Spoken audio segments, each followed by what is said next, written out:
Distinguished guests, ladies and gentlemen, good morning or good afternoon, everyone. It is my pleasure to welcome you to this Asia-UK Race to Zero dialogue. It is hosted by the UK government in partnership with the UK ASEAN Business Council, the ASEAN Business Advisory Council, and the Brunei Climate Change Secretariat. My name is Isabel de Loving-Foss, and I'm based in the British High Commission in Singapore, leading the UK's regional strategy in preparation for COP26.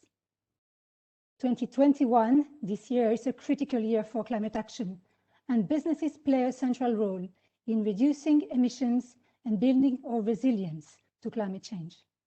So private and public cooperation on climate crisis is imperative.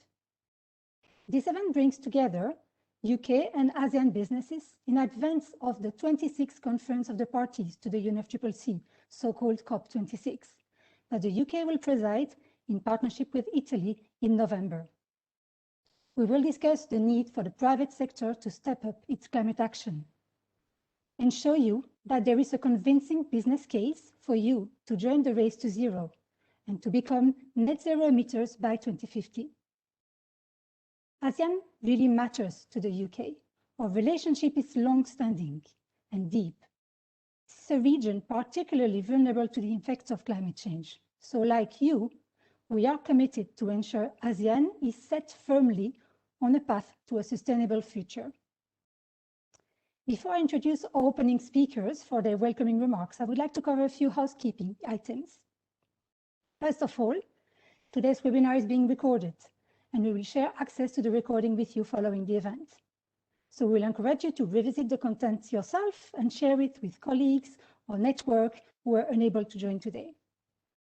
Secondly, in the spirit of this event being a dialogue, we encourage you to join the conversation by placing your comments and questions in the chat box that you see to the right of your screen. If you think of a question for a speaker at any point, please type it in there, and our moderators will raise as many of them as possible with our speakers. Thirdly, we would love to have you join the conversation and hear your thoughts and feedback online. So please do post about the event across your social media channels using the hashtag #ASEANR2Z. Later this week, you will also receive a post-event survey by email, which we would appreciate you filling out. And finally, the UK government and our event partners here today strongly believe that by committing to net zero emission, businesses strengthen their competitive advantage, drive innovation, and protect our planet and people. So if today's discussion leaves you wanting to know more, or if you need assistance in joining the Race to Zero, please do get in touch with us or indicate in the chat box, and a member of the team will follow up with you. If you have recently joined the Race to Zero, congratulations, and we would also love to hear from you. So now I would like to welcome Nigel Topping. Good morning, Nigel. Nigel is the UK High-Level Climate Action Champion. He works alongside the Chilean High-Level Climate Action Champion to strengthen collaboration and drive action from non-government actors like businesses, investors, cities, and regions on climate change. Nigel was most recently CEO of We Mean Business, a coalition of businesses working to accelerate the transition to a zero carbon economy. Nigel, the floor is yours. Great, thank you, Isabel. Good morning from the UK. Good afternoon, good evening, everybody. It's a real pleasure to join you. Let me start by thanking Isabel and the team and the co-conveners, the UK ASEAN Business Council, the ASEAN Business Advisory Council, and the Brunei Climate Change Secretariat. I'm really looking forward to hearing Dato Dr. Amin Liew's remarks shortly, and really delighted to see that Brunei has made sustainability such a central part of its ASEAN chairmanship. And as Isabel says, my role alongside Gonzalo, it's a role that was created as part of the Paris Agreement, because national governments recognize that this is such a massive transition to zero carbon economy within a few decades, that it's going to require the whole of society. So in particular, Gonzalo and I work with the private sector, with businesses and investors, and with local government, cities and regions. And we launched the Race to Zero nearly a year ago because this is really urgent. And that's the first point I'd make from a business point of view. If you spend some time looking at the science and looking at the way that scientists have assessed the risk of climate change every few years, when the International Panel on Climate Change, every time they look at it, they say that the risks are not just getting more likely, of course, because we haven't done enough yet to bend the curve, but the impact is getting worse. And of course, ASEAN as a region is highly vulnerable to climate change. That's one of the reasons we've also launched the race to resilience. But the point about the hardening of the science is that it just makes the societal response inevitable, because we know macroeconomically that the cost of not acting will be much, much higher in terms of economic damage and in terms of human suffering. So the science is getting stronger and stronger, and within the next couple of months we'll hear first reports of the next wave of IPCC reports. Of course, that leads to a reaction from society in many ways. Young people, millions of young people around the world are frightened, overwhelmed, angry, getting very active. But importantly for business, the smartest graduates are looking for businesses who are on the front foot in terms of having a purpose and tackling climate change. I was speaking to the CEO of one of the large accountancy firms who recruit 35,000 people every year, and they're saying they are being interviewed, the firm, not the young people, to make sure that they've got strong enough plans on climate change, because young people want to work for companies that are tackling this. And of course, policymakers are responding to, in the UK, we have plans to reduce emissions by 68% by 2030. In Europe, that's 55%, in the USA, 52%. And of course, all over Asia, we've seen governments stepping up to make bolder long-term commitments, and looking forward to seeing more of that. Singapore's commitment to reach net zero in the second half of the century, and Laos's recent announcements to reach net zero by 2050 will be good examples of those. But fundamentally, this is an innovation race, because when science and society and policy all start pointing in the same direction, then markets respond. Just 3 weeks ago, with Mark Carney, the former governor of the Bank of England and chair of the G20's Financial Stability Board, we launched the Glasgow Finance Alliance for Net Zero. That's a bundling together of all of the Race to Zero elements from the finance community: the Net Zero Asset Owners Alliance, the Net Zero Asset Managers Alliance. We launched the Net Zero Banking Initiative, and soon we'll be launching a Net Zero Insurance Club. Already, that's 160 firms with $70 trillion of assets, all committed to getting their portfolios and their balance sheets to net zero by 2050, and to putting plans in place to halve those emissions by 2030. So if you haven't seen the signals, then you probably haven't been looking hard enough. And if you haven't reacted yet, then the last point I'd like to make is to describe the shape of this transition. Now, this has often been called an inevitable industrial revolution, because we know we're going to zero. Actually, we know most of the technologies now that we need. They're not all mature, but we know which ones we have to mature, like green hydrogen or green ammonia for shipping, very relevant in your region. But the point I'd make is that time after time, again in history, we've seen that technology transition takes a very long time to take off, and then happens very, very quickly, in a decade or so. It's happened in the move from horses to cars, from valves to transistors, from landlines to mobile telephony, and over again. It follows what we call an S curve. It starts very slow, then goes exponential. It starts doubling at a constant rate. We're seeing that now with solar power and wind power, but the costs have come down massively, and we're seeing that consistent exponential growth, so that every time the IEA forecasts, they have to increase their forecast. And we're seeing the same thing happening with electric vehicles now, driven by the industry-driven innovation that drives costs of batteries down 20% per year. So society is demanding it, finance is demanding it, and it's happening at an exponential rate, which means for business, this also is a race. and one which, if you join too late, you will never be able to catch up. If you think of somebody running a marathon, you know if you're going to do it in 2 hours 5 minutes or 2 hours as the world record is, you know what you've got to run every lap. If you don't run fast enough the first 3 laps, you just can't catch up. Same with the business community. This is an innovation race where those who get in early, and we've seen this with the early investment in wind and solar in China leading to strong advantages there. We see this with Tesla being very early in electric vehicles and gaining huge market share from other luxury providers. So to echo Isabel, I urge all of the business leaders listening today, join the race to zero now. Don't wait. It's happening already. Your competitors are off and running. If you join, your staff will thank you, your investors will welcome it, and you will see the bold commitments that come from joining the race drive innovation. And innovation drives jobs, drives growth, and drives livelihoods within your company and within the whole region. So delighted to join you. Looking forward to coming back at the end. And Isabel, really looking forward to learning a lot from all the speakers and panels in the next hour and a half. Thank you.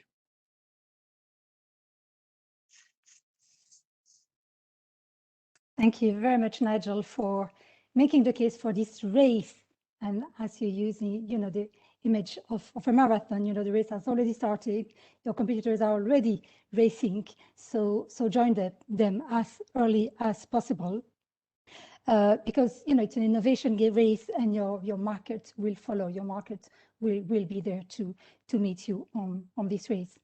So now I would like to welcome Dato Amin Liew, Brunei Darussalam's Minister of Finance and Economy, and this year's chair of the ASEAN Economic Community.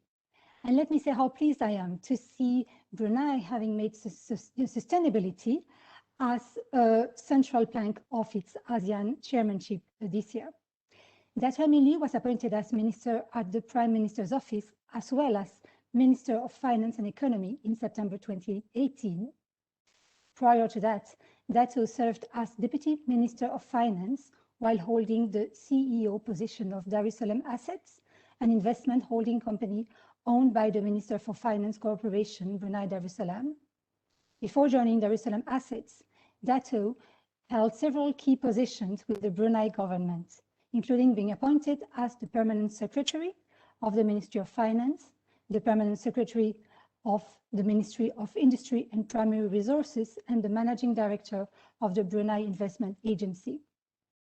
Dato was not able to join us live today, but we will see his video message to our event today. Thank you very much,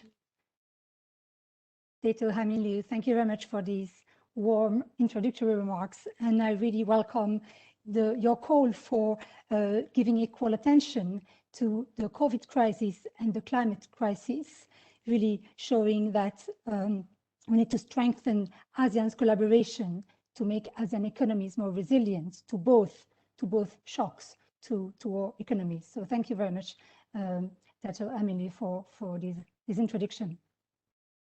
Now, I hope that these introductory remarks will have let you thirsty for more, because we have a number of great sessions coming up today and tomorrow that we will dive into the details with companies that have already signed and joined the race, and partners to the race.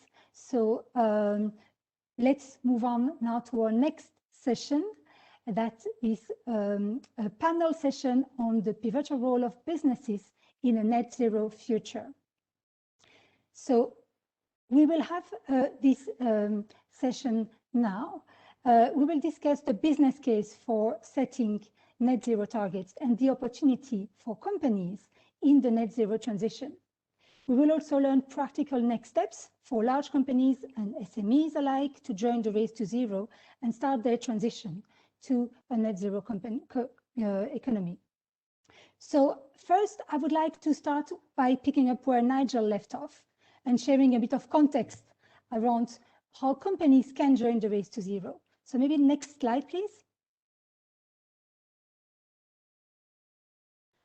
Thank you. So all members of the Race to Zero are committed to the same overarching goal of achieving net zero emission by 2050 at the very latest. So that's the goal that all companies sign up to. But committing is not enough. And the Race to Zero requires companies to fulfill a set of very robust criteria to translate their commitment into actions. So entities that join the Race to Zero are asked to pledge, to plan, to proceed, and to publish. So each individual company joining the race will pledge, that's their commitment, within 12 months, they will have to plan, set up interim targets representing a fair share of their reduction. They will have to proceed, take immediate, meaningful action toward achieving their commitment, and then they will have to report progress annually on how they're meeting their targets. Next slide, please. Since the Race to Zero is open to businesses, cities, regions, and more, basically all the non-government actors, each group has a different opportunity and challenge to reach net zero. So the race really serves as an umbrella, bringing together different initiatives, and each organization then can identify which initiative suits their own objectives best.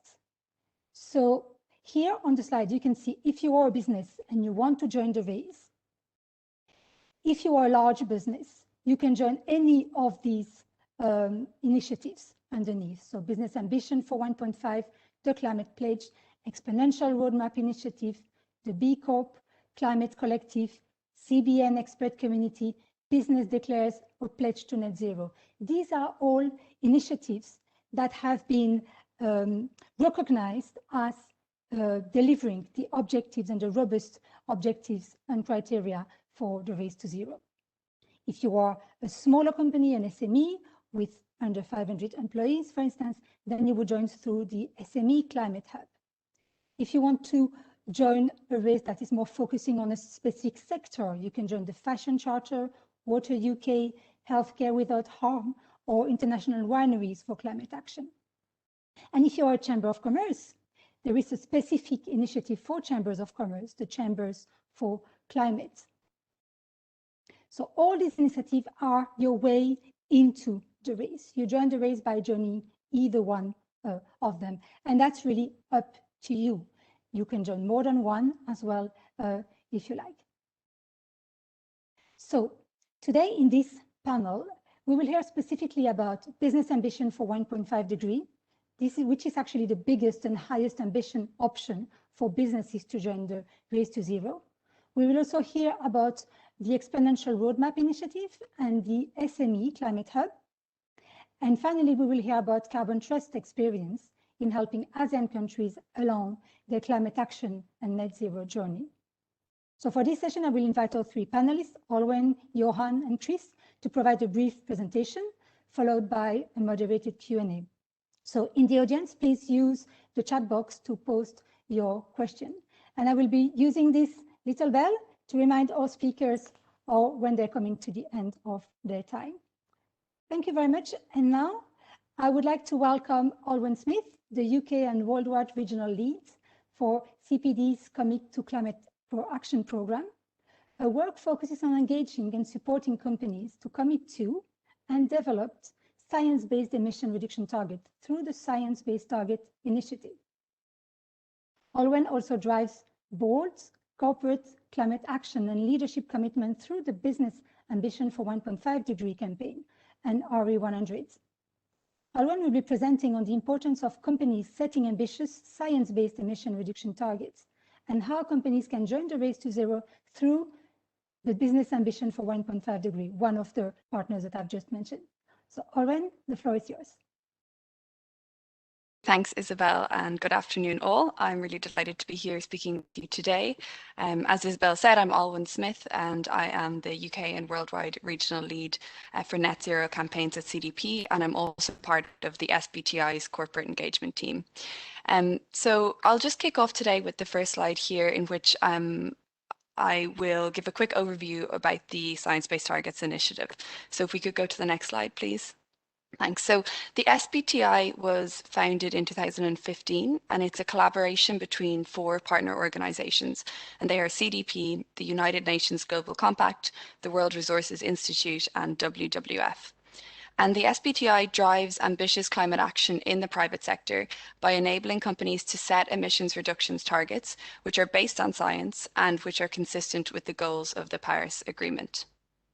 So on the next slide now, I'll just briefly explain what science-based targets are, or as we more commonly refer to them, SBTs. So SBTs are short to medium-term corporate emissions reduction targets that are in line with the level of decarbonisation that's necessary to limit global warming to between 1.5 or 2 degrees compared to pre-industrial levels. And SBTs can really be seen as a translation of the global goals, which were adopted at the Paris Agreement, into a company-specific goal or target. So putting that in simple terms, an SBT helps a company to determine how much and how fast they need to reduce their global GHG emissions. And one additional note on the time frame of SBTs. As I said, these are short to medium term targets, so they span 5 to 15 years. But what that means is that they're really a stepping stone for companies, which they would take on their journey to the long-term goal of net zero. But this shorter time frame helps to ensure that companies are really being accountable and that the science-based target is driving immediate action. So on to the next slide then, please. I will quickly demonstrate some of the key drivers for setting a science-based target, what the business benefits are. So starting at the bottom here, the first one I'd highlight is the opportunity to seize the opportunities behind a low carbon transition. So by innovating and developing in low carbon products and services. Nigel mentioned some great examples of this earlier. The next one then is to anticipate regulatory and policy developments. So we're seeing really much more ambitious national climate targets being announced with very growing frequency. And over time, these will become embedded into the regulatory landscape that your companies are operating in. And so by setting a science-based target, you can really stay ahead of the curve on regulation and ensure you're mitigating transition risks. Then additionally, there's an inherent competitiveness behind this low carbon transition. So for example, it can help you to minimize your costs when it comes to energy. And then finally, and I think probably most importantly, it's about addressing stakeholder expectations. So this could be from your customers, from your employees, or from your investors. And there's an increasing expectation from all of those stakeholders that companies will have robust targets and strategies in place in order to future-proof their businesses. So moving on to the next slide, I've just pulled out one very tangible example here of that stakeholder expectation. So late last year, a group of 137 global financial institutions with almost 20 trillion US dollars in assets called on companies in which they invest to set 1.5 degree aligned science-based targets and to achieve net zero emissions by 2050.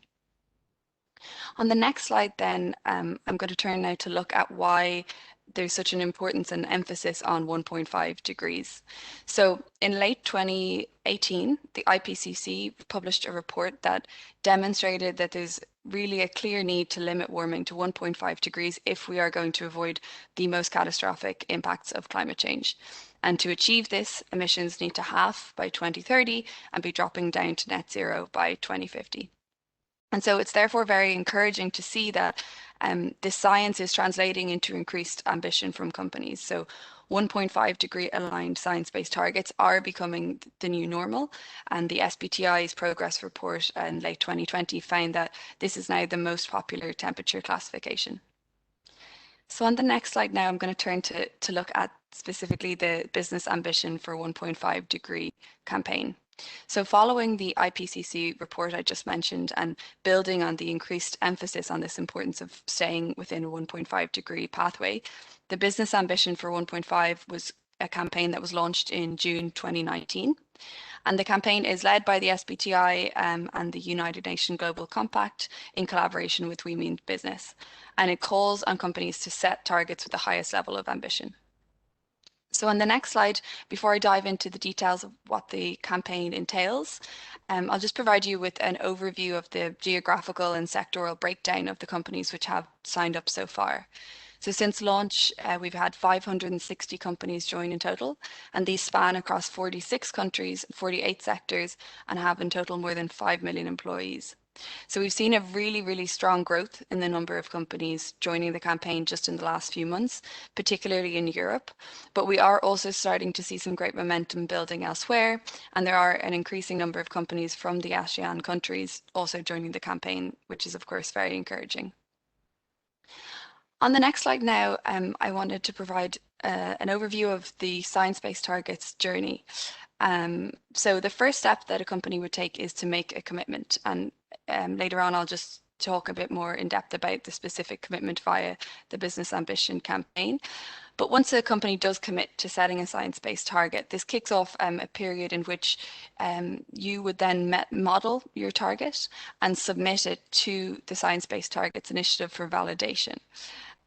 Once the target is approved, then you can announce the target. And at that point, of course, it's when the real work begins, because you need to implement the reductions to reach the target. And as Isabel pointed out, a key part of the Race to Zero, it's also publicly reporting and publishing your progress against that target on an annual basis. So on the next slide, and turning to look more closely at the Business Ambition for 1.5 degree commitment specifically and what that entails. If you are interested in joining this campaign, the first step you need to do is submit a letter to the SBTI, ideally signed by a senior stakeholder, to signal that commitment. And once you've done that, your company will be recognised on the SBTI's website, and it will show that you've made a commitment to setting a target at this level of ambition. And by joining, you will also automatically become part of the UNFCCC's Race to Zero. So by joining this campaign, companies are committing to have their targets validated by the SBTI once they've modelled them, as I've described on the previous slide. And I'll shortly now discuss a bit more about the different levels of ambition that you have. And finally, one additional component that I'd like to highlight about the Business Ambition for 1.5 campaign is this policy advocacy component. So companies that join the campaign are asked to commit to policy advocacy positions which are consistent with keeping the future to 1.5 degrees of warming. So this really sends a strong signal to policymakers and creates a positive ambition loop to ensure a favourable policy environment for the low carbon transition. So moving on to the next slide now, just diving into the actual commitment options which companies have when they join the campaign and sign that letter. So there's two options. The two options indicate either a shorter term commitment to ambition or a longer term commitment to ambition, or ideally a company would sign up to both options. So the first option is the strongest ambition in the short term. And through this option, a company is committing to setting a 1.5 degree aligned science-based target across scopes 1, 2, and 3. So it adds a higher level of ambition compared to a standard science-based target, because your scope 3 target, your indirect emissions, also need to be aligned with 1.5 degrees. Then option 2 has two different elements within it. It's more focused on the long term, really, because you're committing to this long-term goal of a net zero target, and that net zero target would need to be in line with the SBTI's soon to be released net zero standard. And the second component of this is setting a short-term interim science-based targets. And in this case, your interim science-based target can be either 1.5 degree aligned or 2 degree aligned. Sorry, well below 2 degree aligned, I should say. So it adds a kind of flexibility in the short term about your trajectory, and make sure you have this long-term ambition. So moving on then to the second last slide, I would just like to highlight for companies that are considering joining the campaign and setting science-based targets that we have a wide variety of resources available to support you on our website, including tools, sector-specific guidance, and online trainings. And then on to my very last slide, and to close today, I would really just like to reiterate the call to companies that are attending to join the global leaders and commit to the necessary level of ambition in this really critical year for climate action by joining the Race to Zero. Many thanks. Thank you very much, Olwen, and thank you for sticking to the time. So thank you for really showing us the journey towards science-based targets and how companies on this call can join through the 1.5 degree. So thank you very much. Now I will I would like to welcome Johan Falk. Johan is the co-founder and head of the Exponential Roadmap Initiative and lead author of the Exponential Roadmap and 1.5-degree Business Playbook. He's also a Senior Innovation Fellow at the Stockholm Residence Center. Johan will be speaking on the path for SMEs to join more climate resilient, climate ambitious, and how to join the race to zero. Johan, the floor is yours. Thank you. Thank you, Isabel. I'm really honored to be here. I'll speak about Race to Zero as an exponential business opportunity because that is what it is.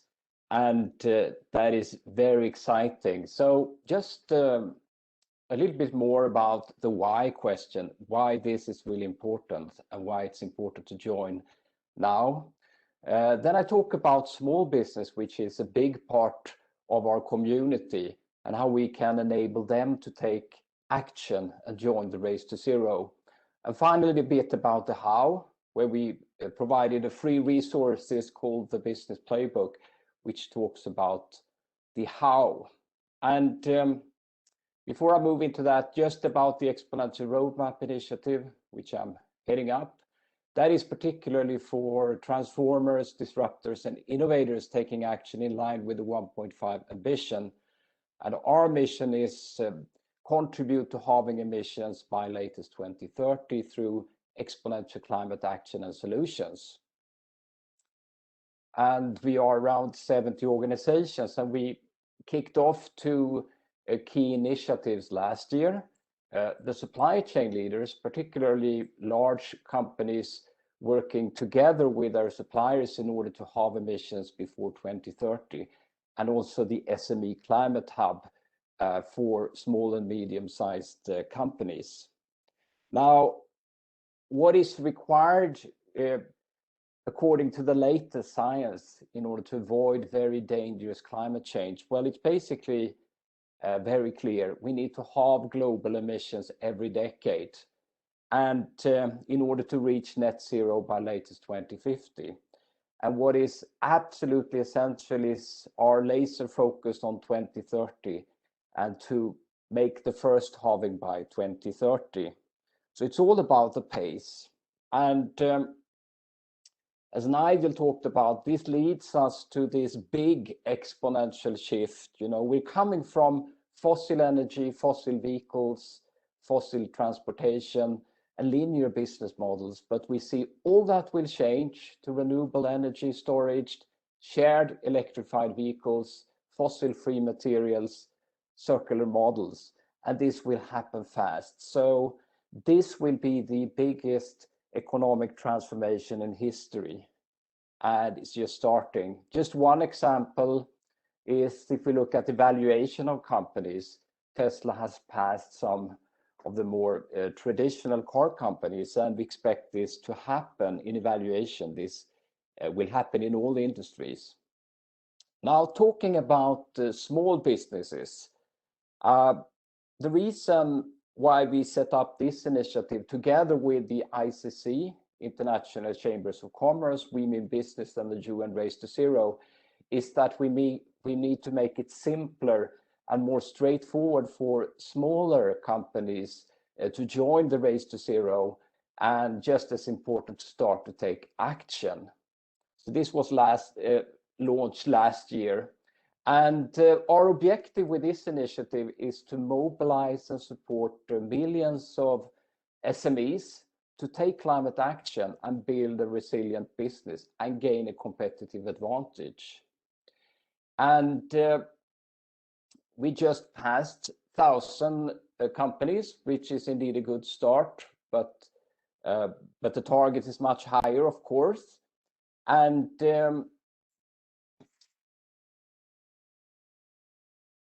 specifically, we see this is a strong opportunity for small companies to come on board, and this is working through 3 steps. It provides an opportunity for companies to make a commitment, which is aligned with the Race to Zero, to start to take action by getting access to tools and resources and communities, and also over time to access different type of incentives for companies.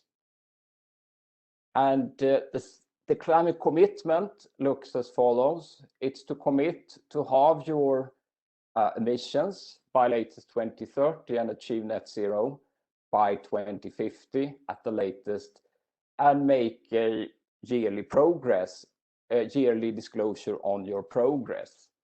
So we are developing something called a simplified reporting format together with CDP, which will be launched late this year to make it simpler for smaller companies to report their progress. Interesting enough, most of the companies who have committed so far has actually committed to net zero by 2030, because there is an opportunity to commit to 2030, 2040, or 2050, which I think is very promising. Now, some examples of tools. Tools is related to make it simpler to measure your emissions, to integrate climate in your strategy to reduce your emissions.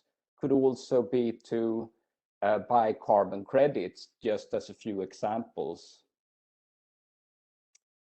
So for small businesses, what are sort of the key arguments to join the Race to Zero? Well, it provides, of course, a great exposure. That's straightforward for companies in terms of marketing, which is valuable. It also makes it possible for you as a small company to be exposed to the supply chain leaders, which are actually decarbonizing their value chains, and they will put the requirement on their suppliers to basically take climate action and also potentially support them in doing that. So that's a great movement. So that makes smaller companies more competitive.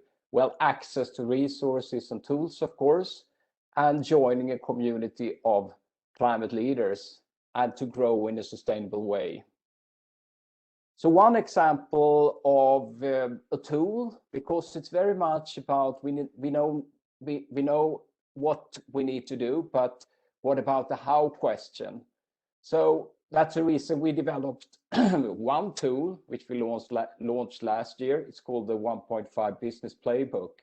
So it basically describes how a company can align with the 1.5 ambition through 4 pillars. And that's one of the tools which is part of the SME Climate Hub.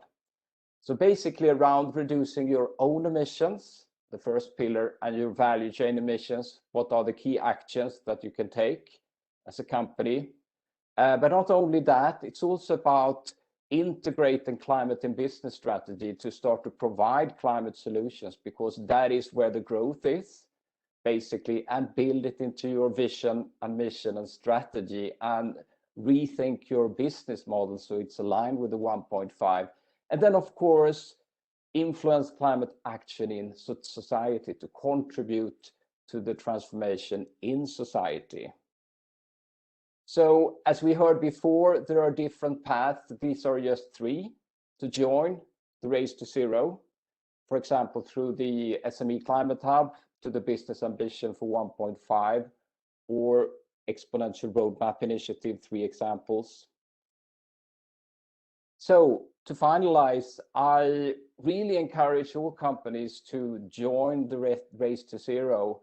It's not only because we need to support a sustainable future as people, but maybe even more important for businesses, this is really the exponential business opportunity of the next decade.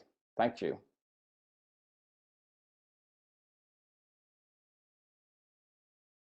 Thank you very much, Johan, for this introduction. There is a question in the chat box I will pick up quickly because the answer is easy. It's a question about whether the SME Climate Hub applies to all SMEs around the world. And I think the answer is yes. So I would encourage whoever raised that question to get in touch with you to have more detail on how to join the SME Climate Hub. So thank you very much, Johan. And now, Finally, our last panelist is Chris Stephens. So I'm pleased to welcome Chris on this panel. Chris is the Asia Director, an Asia Director at Carbon Trust. He has 15 years experience in supporting low carbon developments in the energy and land use sectors in developing countries. He leads the Carbon Trust activities in Asia, and he oversees the Carbon Trust offices in Beijing and Singapore.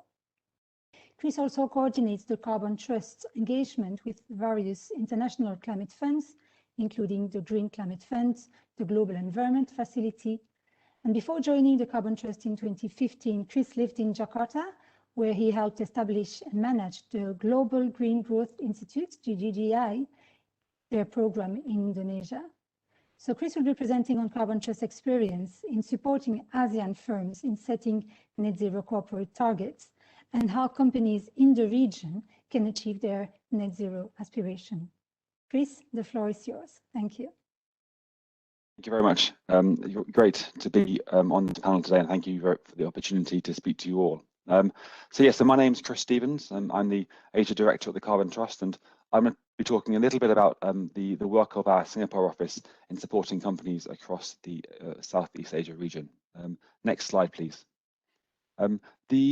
The opportunity that I'm going to talk about in particular today is a part of the UK ASEAN Low Carbon Energy Programme, and in particular, there's a particular initiative called the Energy Efficiency Accelerator that is working with food and beverage companies across the region to help them manage their energy and then begin to save energy for the benefits of a cost reduction and supporting climate action. So next slide, please. First of all, let me talk a bit about the broader low carbon energy programme. This is a programme that's supported by the UK government through the Foreign and Commonwealth Development Office, and is delivered by a range of partners, including the Carbon Trust, in collaboration with EY, IMC, and a group of local organisations across the region. The main goal of this programme is to support governments and business and broader society across 6 countries in ASEAN to accelerate the low carbon transition, with a particular focus on 2 areas, one of which is green finance, and the second one is energy efficiency. And the Carbon Trust team is leading on the energy efficiency pillar. First of all, a few words about the importance of energy efficiency. Not only does energy efficiency improve economic competitiveness of both countries and businesses, but also makes energy more affordable for consumers. Also, considering the high levels of unemployment that have been brought about by the pandemic, there's clear job creation opportunities from investing in the low carbon energy transition, and especially in energy efficiency. Beyond job creation, investing in energy efficiency delivers projects that can start quickly and are rooted in local supply chains, such as construction and manufacturing. And so the work the Carbon Trust is providing to governments and business across the region is really focused on delivering these goals. So next slide, please. The UK ASEAN Energy Efficiency Accelerator is an intervention that is working to provide technical support to a range of companies in the countries that I mentioned beforehand, and we focused on the food and beverage sector, as our analysis showed there's considerable energy saving opportunities across the region in the sector, and also a lot of opportunity to learn from the UK's own experience of improving energy efficiency in this sector. As you can see here, the support is targeted at a range of different levels. We provide online tools and resources for a wider range of companies to access. We run a number of workshops across the region targeted at F&B companies on energy management. And then beyond that, we also provide targeted and tailored technical assistance to a number of companies on a one-to-one basis to allow them to improve their energy performance. So next slide, please. This technical assistance has got a number of different options and how we can provide it that are explained here. So if any companies on the call today are keen to access any of the support, please get in contact after this call. I'd like to focus on a few areas in particular of the support provided by the Carbon Trust and our partners across the region. First of all, obviously undertaking an energy audit is a critical first step, and it's important you've got a good understanding of the energy baseline in order to move faster. In terms of identifying the key project opportunities where energy efficiency can be delivered, what we've found from across the sector is that a couple of key processes are really the best places to look, first of all, for F&B companies. In particular, there's the refrigeration systems, where companies can better optimize in order to, especially for companies that are operating within the cold chain, and obviously the boiler systems for where the F&B facilities that are involved in cooking, and this is a clear opportunity to explore the potential of waste heat recovery systems. Another area that's of fundamental importance is the adoption of energy management systems. This helps to reduce energy consumption through process optimization, and low and efficient planning can result in improved productivity and competitiveness. Another key part of this initiative is helping companies to set new targets, especially for energy productivity, such as those that are companies that are signed up to the EP 100. So far, there are only a handful of companies across ASEAN that are involved in this initiative, so it'd be great for more companies to step forward and to make public commitments for achieving greater energy efficiency. Finally, one thing to mention is that under the Low Carbon Energy Programme, we require all companies to receive support to adhere to safeguarding gender and inclusion related standards by having appropriate policies in place. And as such, the programme can offer capacity building support relating to gender, equality and social inclusion, which is a fundamental part of companies' operations. So next slide, please. So let me talk a bit about some of the insights so far from the wide-ranging discussions that our team has had with companies across the region. So first of all, we are working with 7 different firms across the region, ranging from MNCs to SMEs, and providing with them tailored technical assistance. So these include companies such as Universal Robina Corporation, a large F&B company in the Philippines, who are helping to improve their sustainability and energy strategy, while also improving their baselining for greenhouse gas emissions and looking to improve the systems they use to account for the energy consumption data. And we're also working with GCB Cocoa, one of the largest cocoa manufacturers in the region, headquartered in Malaysia. We're helping them to undertake energy audits to identify energy efficiency opportunities, and also setting a broader energy policy and strategy. So they're 2 of the companies that we're working with. And below that, you see some key insights that we've learned so far. In particular, the first one is that energy baselining is fundamental. Often the quality of the energy audits we found in the region are not to the highest qualities. It's critical that these are improved, and the Carbon Trust teams are working with a variety of providers to ensure that there's high quality energy audits being carried out. Next up, there's often a limited understanding of some of the terms used, in particular around Scope 1 and Scope 2 emissions, and so it's critical to improve the understanding of these terms, and the Carbon Trust is working with our partners to do that too. But obviously, it's critical that there's also Scope 3 is considered as well when companies are beginning to look at net zero targets. There are often concerns by companies in the regions about understanding how they can set an emissions target, especially when they're operating in carbon-intensive grids, when renewable energy has not yet become a central part of a country's generation mix. And so often here companies are looking at how they can explore on-site renewable energy generation alongside energy efficiency. And often it's really critical to highlight that the most benefits can be gained by optimizing renewable energy and energy efficiency together. Across the region, we're still seeing a number of cases where there's greenwash, where there's companies making commitments but not taking really bold action in the short term. This obviously is not a challenge that's experienced only in ASEAN, but it's really important that, as was mentioned by Olwen earlier on, that as companies make commitments, these are followed up by very clear targets for the short term to begin to take actions and make investments to really begin to address your emissions over the first 5 years in particular. It's really positive just to end here saying that there's increasing pressure on companies from their supply chains, as the manufacturers have been to set targets as a result of their purchasers making global climate commitments. And more broadly, there's a really positive trend seeing that sustainability is being seen as a material business risk that companies are having to respond to at the board level. So there's some insights that we're experiencing from across the region. Next slide, please. On this final slide, I'm just talking a bit more about the sort of the corporate sustainability journey and trying to apply some of this to what we're seeing in ASEAN. This also broadly sort of demonstrates the broader array of services that the Carbon Trust can provide and is providing to companies across the region. It's great to see that from a business point of view, sustainability hasn't elevated across ASEAN. It used to be something that was seen and done on the side, such as corporate CSR, but now it's really treated as a material business risk that will impact future revenues. But despite this growing awareness and the use of sustainability acronyms and across the region, it's still obvious that many companies are still at a fairly early stage of developing and implementing their sustainability strategies. But you've got to start somewhere. So it's very positive to see that this heightened awareness is leading to action now. Based on this, we're experiencing a lot of demand for organizational and product footprinting as companies start to get a better handle on where their emissions are before they identify how to reduce them. We've also been working with a growing number of companies looking at internal carbon pricing, both in Singapore and in Thailand in particular. By applying a theoretical or assumed cost per ton of carbon emissions, companies are better able to understand the potential impact of external carbon pricing on the profitability of a project, a new business model, or an investment. Internal carbon pricing, it's a great tool for companies to prepare for future policy and to increase their own efficiency and market profitability. Looking further down the journey, there's growing interest from leading organizations on the region and understanding the risks and opportunities related to the climate transition.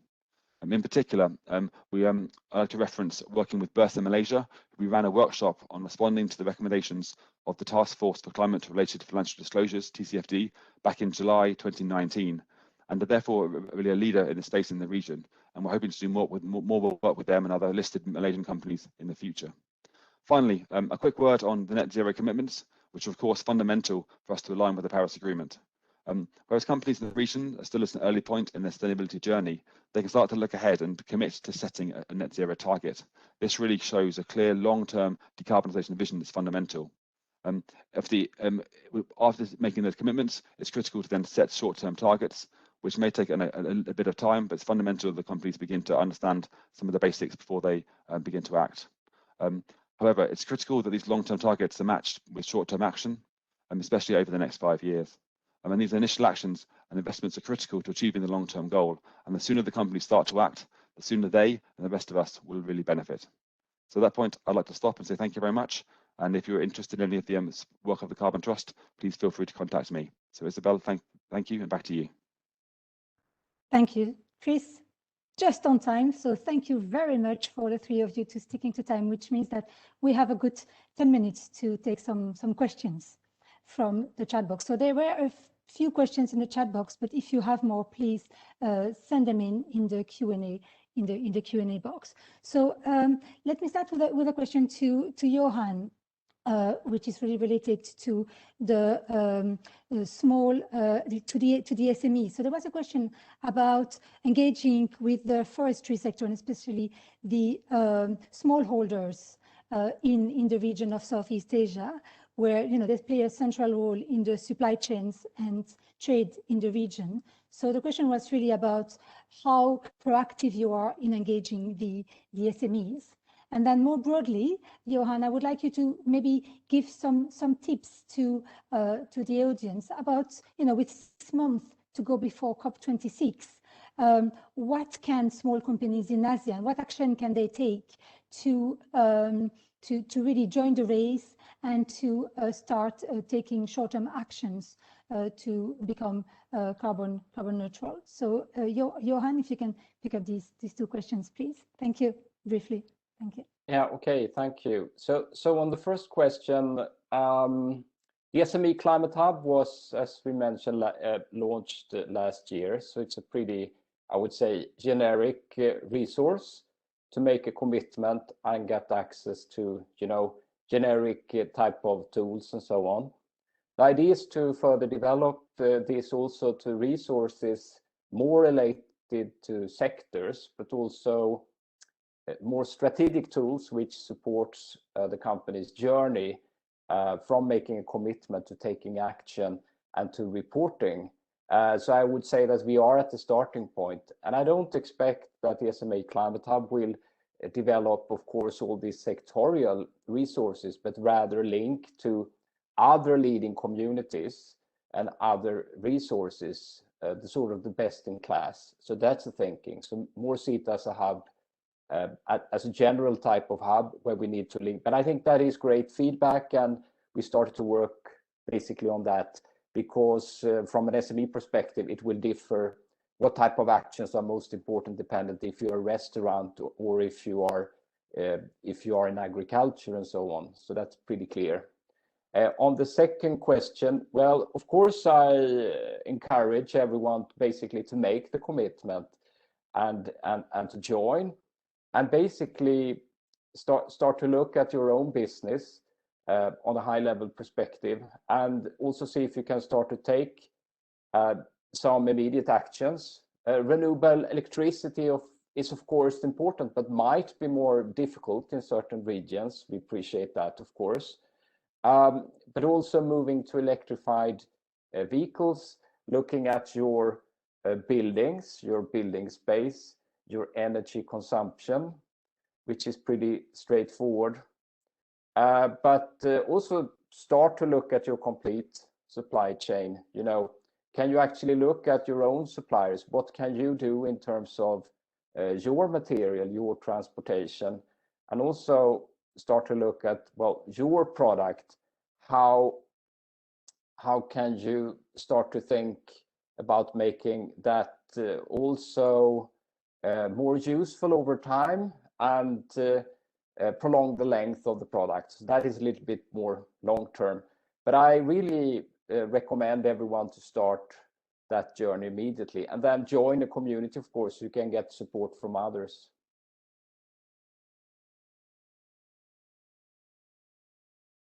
Thank you very much, Johan. And of course, I think Chris spoke also about what you can do in terms of energy efficiency and, you know, the synergies between Yes. your renewable energy efficiencies. So thank you very much for all these ideas and the toolbox that you're putting together.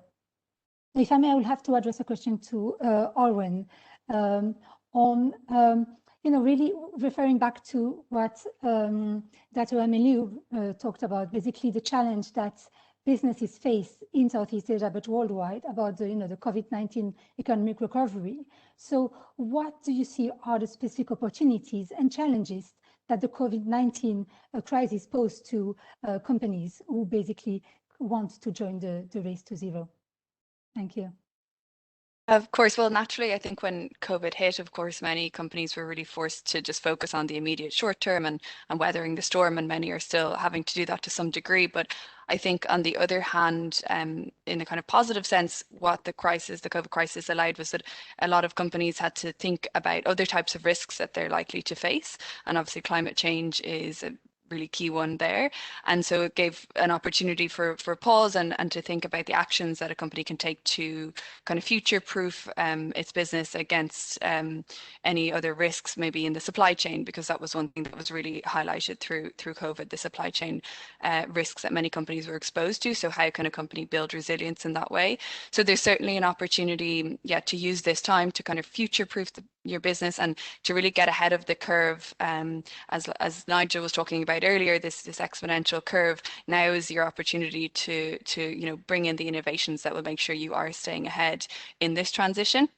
And just from the SBTI's perspective, actually, interestingly, despite the challenges that COVID posed last year, and the adoption of science-based targets actually really did accelerate in 2020 and has even more so this year. So we're seeing the monthly rate of companies, it's almost 3 times the amount than it was, say, in 2019. So I think global leading companies are using this moment to look to the future and be prepared for it.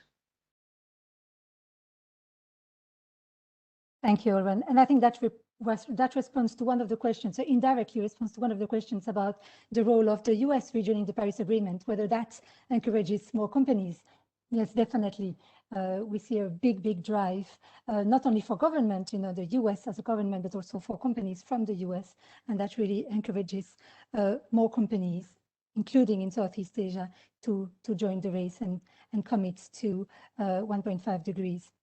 So thank you very much, Orwen, for that. There was a question as well about whether there are any penalties if commitments are not achieved. So if business join the race, so either through, you know, Orwen or Johan's platforms, are there any penalties for companies if their commitments are not achieved? How do you monitor that? If you can pick up that question very briefly, then I will have a question for Chris.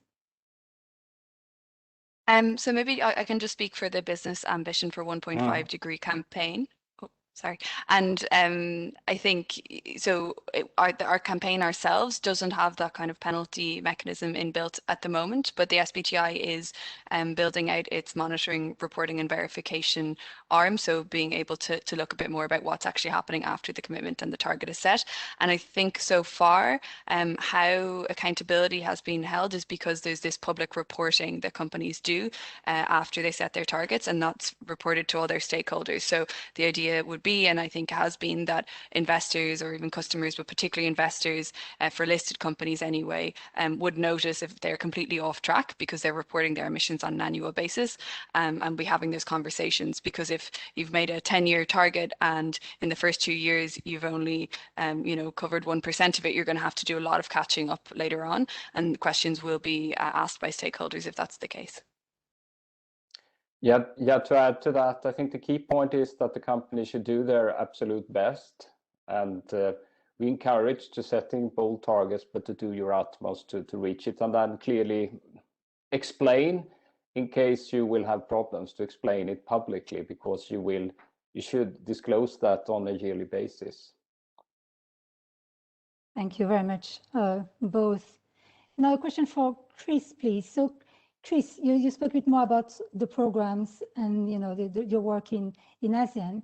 Can you please maybe speak a bit more about the role of innovation and finance in supporting ASEAN companies in their transition to net zero by 2050? Thank you.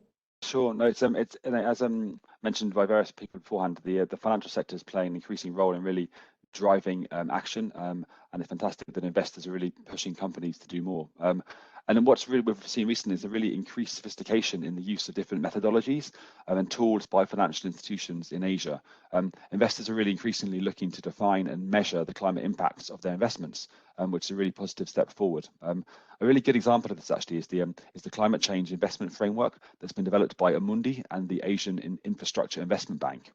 This framework actually aims to provide investors with a benchmark tool for assessing an investment's exposure to climate change risks and opportunities at the issuer level, so the company level rather than the instrument level. And this framework allows AIIB and Amundi to gather data on how companies are managing their performance in relation to the objectives of the Paris Agreement. And it rates them across these three factors: climate mitigation, climate resilience, and climate transition. And that allows investors to identify which issuers are more resilient to climate change risk and are more exposed to the opportunities not yet priced into the market. And this really allows the fund managers to begin to work with the companies that aren't really performing yet, and help them to build climate change resilience, adopt green technology, and then thus attract more investors. So it's a really positive shift, and the more of these technologies and tools that are adopted, the more pressure companies will begin to see. And the Carbon Trust is currently working with Amundi and AIIB to develop a series of case studies linked to this climate change investment framework to identify and explain how best practice of climate change performance is being adopted by selected companies. So hopefully some more information will be available on this shortly. Thank you. Thank you very much, Chris, for that answer, the role of the financial sector, yes, and the monitoring that they do. So yes, thank you very much for that. So there was a question that I will pick up unless someone else knows. It's about the cities who have, can you give examples of cities that have joined the race to zero in countries across ASEAN? Actually, I have a figure in front of me that I don't think I'm able to share. But so from my list, I have Hanoi, Ho Chi Minh City, Quezon City, Jakarta, Kuala Lumpur. These are the cities that have joined the race to zero so far. So there are a few cities, but obviously there are a lot more cities in ASEAN, and we would welcome more cities to join the race. No, thank you very much. I will have to close this panel because we have to move on to on our agenda. So thank you very much, Olwen, Johan, and Chris, for your presentation and your insight. I hope that you can stay with us for the rest of the program. We will now be moving on to the two parallel deep dive sessions. So you would have registered to one of them. So one really targets the energy sector and the other one targets the agriculture sector. So one of the design sessions about powering a net zero future, implementing net zero strategies in the energy sector. And the other one is called transforming agriculture to win the race to zero. So to access these deep dives, you will have received if you have registered, you will have received a link already. So you need to join these in breakout sessions. You will have to leave this session and join another session. If you haven't, please refer to the chat box where you should be able to see the link to join these sessions now. Then following these deep dives, we will reconvene in this room, so at this link, in 1 hour, so at 5:15 Singapore time, for our closing high-level roundtable on business action to deliver net zero. So that will be our closing session of the day. So thank you very much and enjoy your breakout sessions.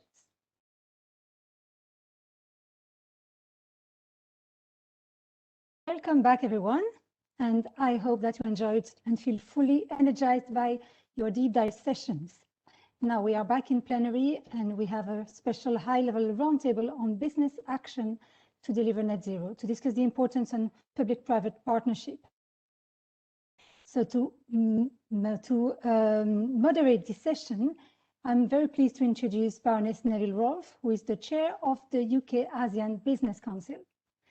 The UK ASEAN Business Council is the voice of UK businesses in ASEAN, and Baroness Neville Rolfe had 3 careers in politics, in business, and in the civil service.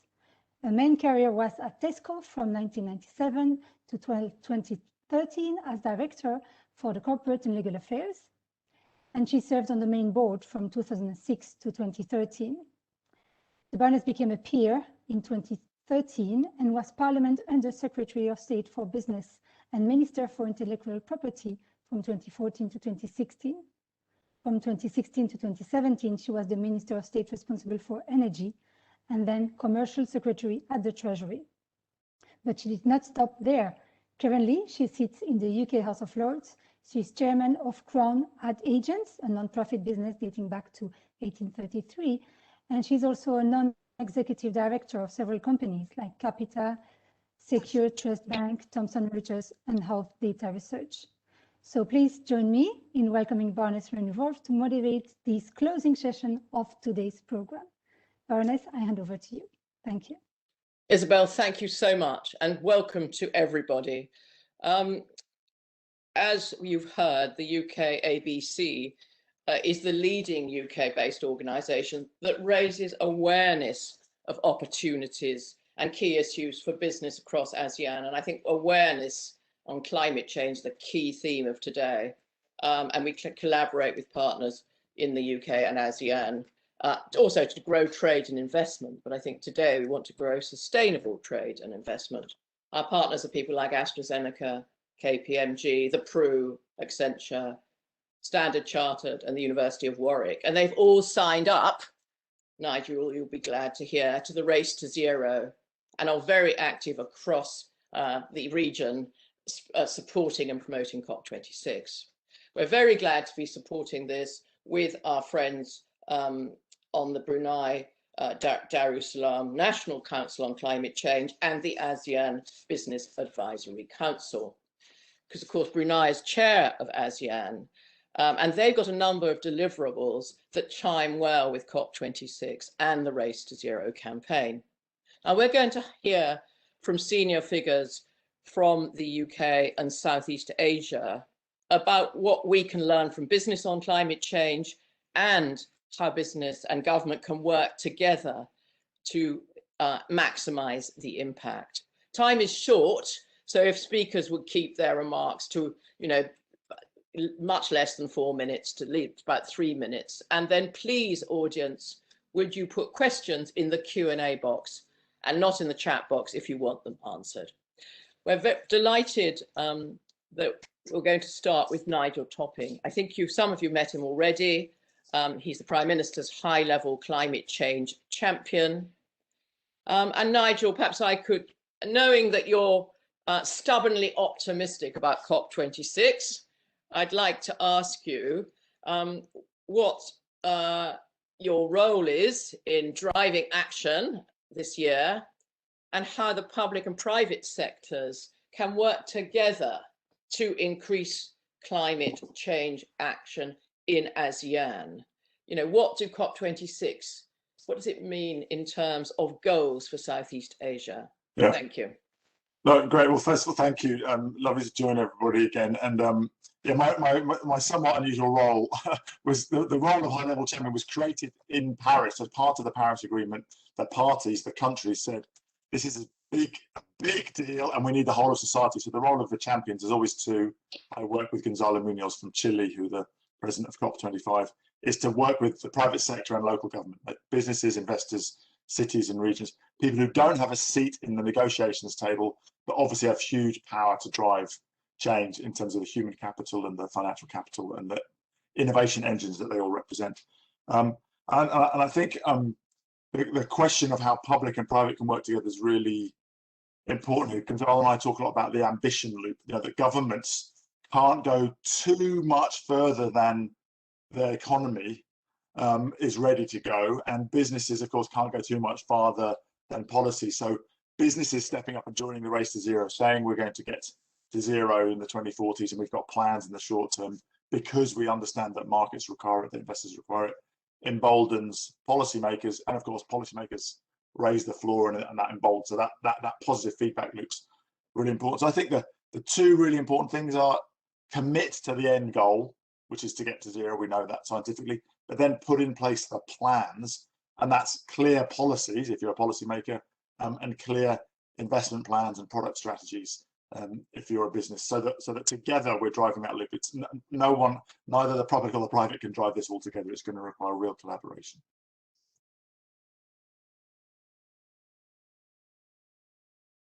So you're mute. I'm on mute, sorry, forgive me. Is there anything else you wanted to say in setting the scene before I bring in the Deputy Secretary General? I think just that we've seen this movie before in terms of industrial transformation, and it always takes a long time and then goes exponential. If you think of the transition from horses to cars, or from valves to transistors, or landlines to mobiles. And so I said, just beware linear thinking, because that's a good way of getting behind an innovation curve, which is very hard to catch up with. So we've seen, for example, the real takeoff of solar in Vietnam. I think that's a good example of people being surprised at just how fast from apparently nowhere we can go to being real leadership. So don't be timid in setting goals, because we're seeing every sector go exponential in terms of the adoption of new technology, which of course is driven by costs coming down as we learn in sector after sector. So brush up on your exponential maths would be my last bit of advice. Yeah. And of course, the internet is a great example of how that happened.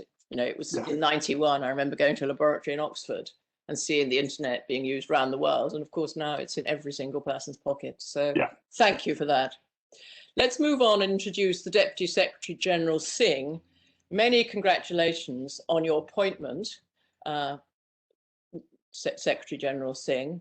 You're now covering whole ASEAN economic community in the ASEAN Secretariat, based in Jakarta. So sorry that none of us can visit you at the moment and have these events in person. And of course, you've come on board at the most challenging time for the region, grappling with COVID-19 on lives, on livelihoods, on economies. Brunei, our colleagues chair of ASEAN this year, have happily listed 3 strategic thrusts: recovery, digitalization, and sustainability. And I'd like you to talk about what steps ASEAN is taking to deliver a sustainable recovery from COVID-19. Over to you, and most welcome, Deputy Secretary General Singh. Madam Chair, thank you. A very good morning to all of you. It's a pleasure to be connecting to all of you on such an important topic. As you all know, for all of us in the ASEAN, the COVID has taken a very heavy toll on the economy. And at the same time, we have actually seen both regulators and businesses beginning to adapt, innovate, and rethink the way we operate, the way we regulate.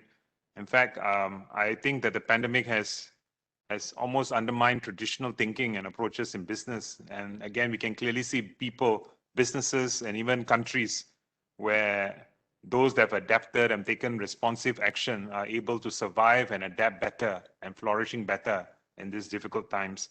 So similar way, I feel climate change is to some extent a much more complex threat than COVID-19. And it does not only, unlike the pandemic, which is hitting hard and fast, I think what we cannot deny is the fact that climate change is going to affect all our economies and businesses, and the way all member countries in ASEAN remain relevant globally. And of course, business as usual is not longer an option for all of us. And I feel that, of course, the lessons that we have learned from the pandemic also suggest that those who are able to adapt will definitely be able to transform better. So this is extremely important for us. So in this context, I must say that climate change is for us very multidimensional, cross-sectoral in nature, and affects all our economic sectors here in ASEAN. In fact, we believe a very harmonized, decarbonized policy and strategy is definitely key for the region to be able to respond effectively to the challenge of climate change. And of course, it's important to mainstream the climate change in policy making, as well as we need to have an effective engagement and better quality coordination among all stakeholders who are all part of or who are going to be part of the major actors in being able to promote low carbon, decarbonization development and investments. I think to this end, ASEAN, we have been quite actively promoting cross-sectoral, cross-pillar coordinations within even our secretariat involving diverse issues such as forestry, energy transformation, green transport, disaster management, even human rights and business. And I think notwithstanding all the progress that we have made, I think we all believe more can be done in order to curb the GHG emission reduction and even and also help in the decarbonization of our societies towards a net zero for the region in the future. I mean, we all know that we have a lot more challenges than maybe what Europe has, but that's notwithstanding. I think the challenges, notwithstanding the challenges we have, I think it's no longer an option not to do anything. I think all of us are onboarded.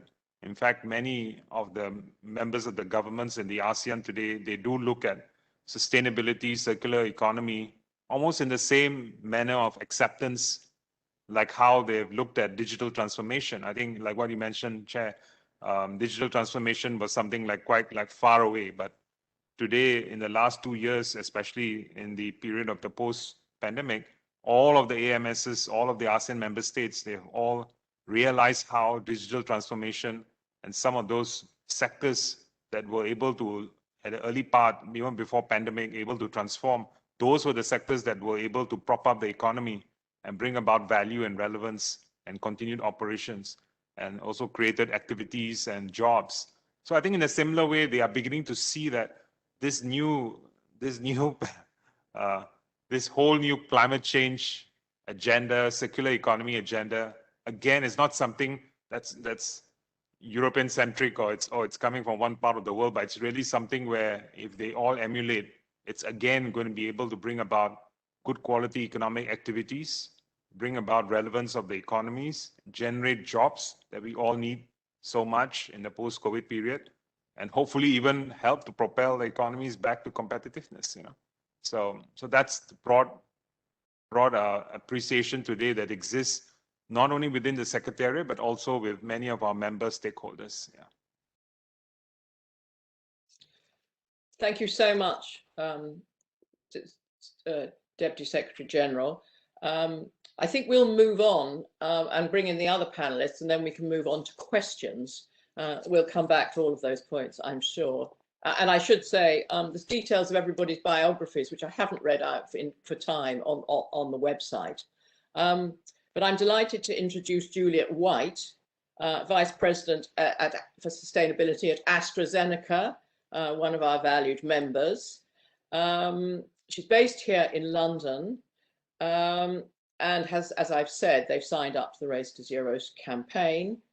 Obviously, AstraZeneca is very well known around the world for its fantastic work in developing a COVID-19 vaccine in record time. I think a true example, the Secretary General was talking about innovation. That's a really true example of speedy innovation and determination, at work, for which we're all, I think, terribly grateful. I have an AstraZeneca vaccine.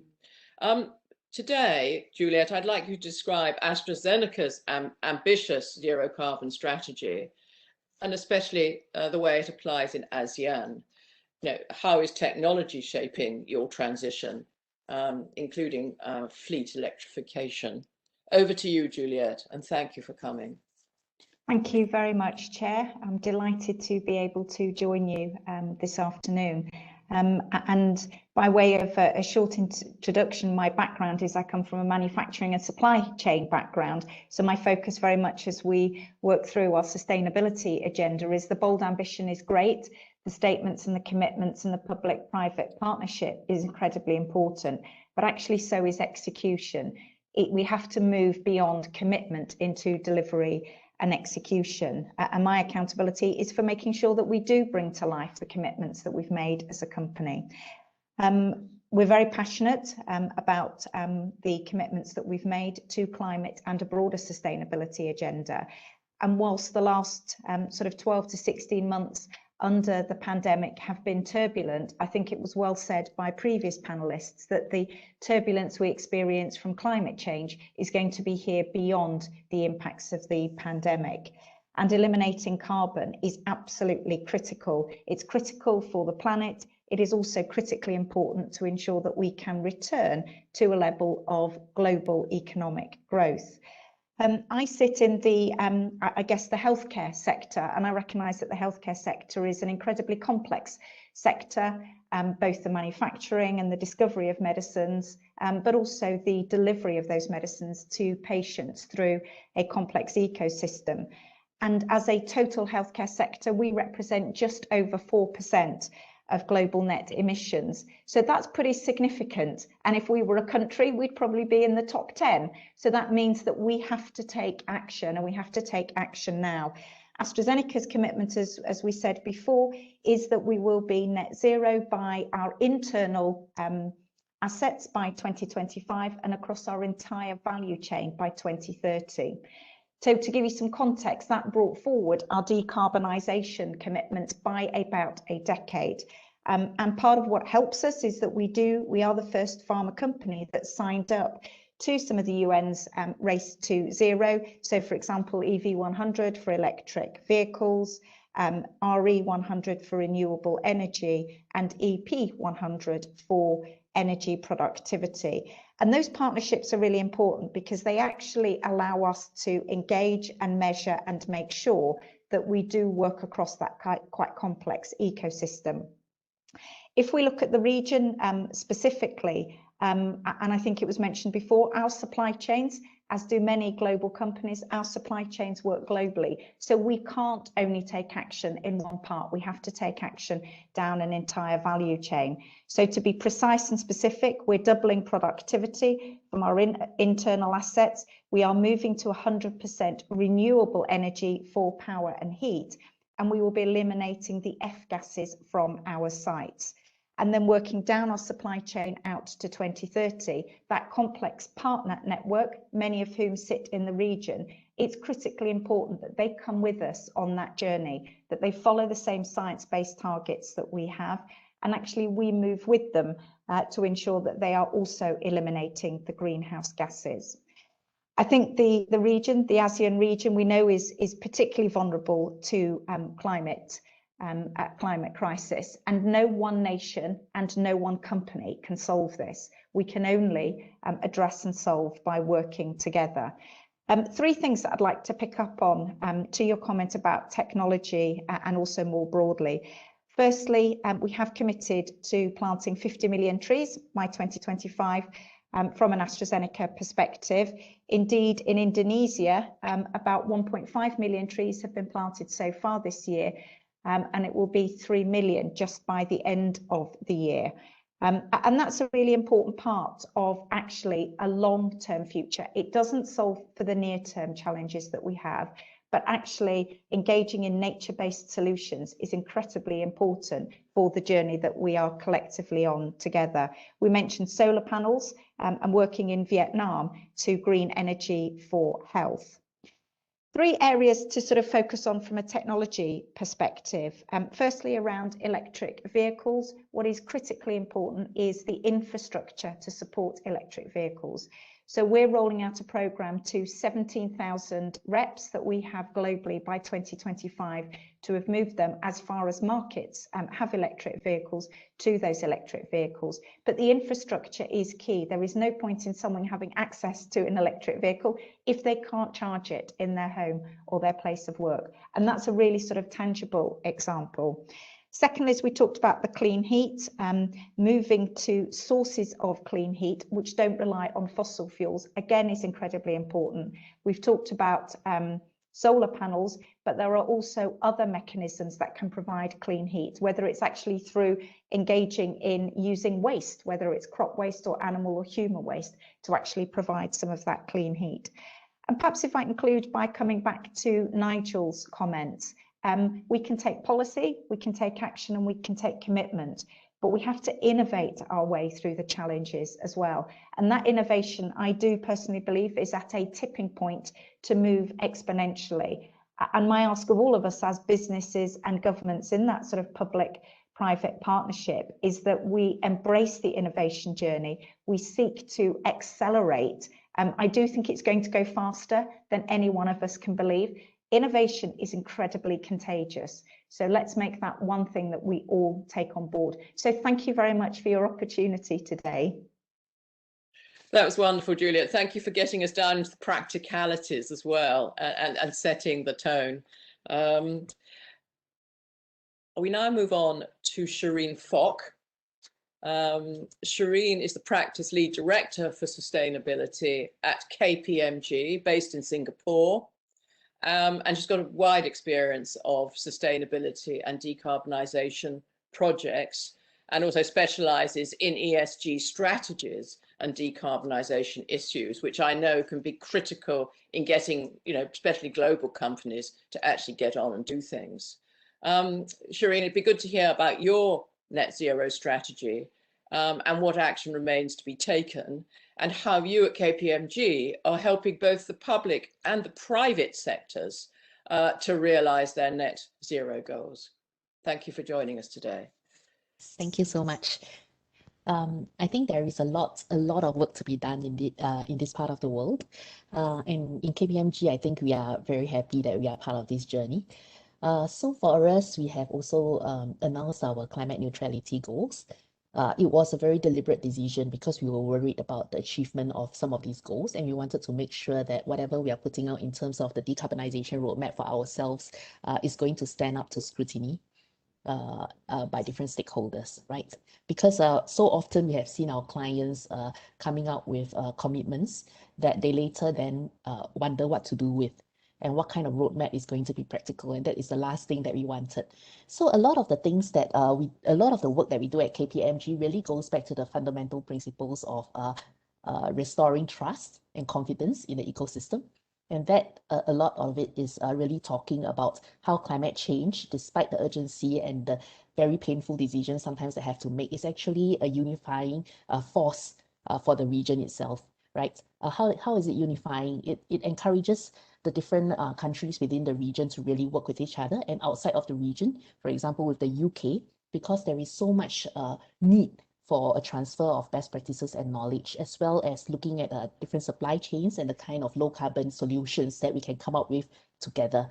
So in many of the consultations that we do right now, it is about ensuring that the right level of governance and leadership is happening within companies, organizations, whether they are for-profit, non-profit, making sure they understand what economic drivers are around climate change, and then making sure that there is a matchmaking of the different partners within the system so that the actual solutions can be prevented or provided to the parties for the decarbonization journey. So this is a large part of what we are seeing here. The other portion of it, which is growing very big in ASEAN, is actually around transition financing. Many of the companies or the organizations have huge infrastructures here which they cannot immediately transform for low carbon without incurring a loss of livelihoods or jobs, right? And in order for this transition to happen in a fair and equitable way, also considering the social implications of exiting from certain industries, we think transition financing is something that is hugely important for the financial services sector to take note of. So when we are faced with clients who are looking to transit many of the questions we ask them would be around, how are you balancing this and the pursuit for low carbon with other social considerations that you may have on your balance sheet, and how is this roadmap going to pan out for the greater good over here? Shireen, thank you. And thank you for being so brief and clear.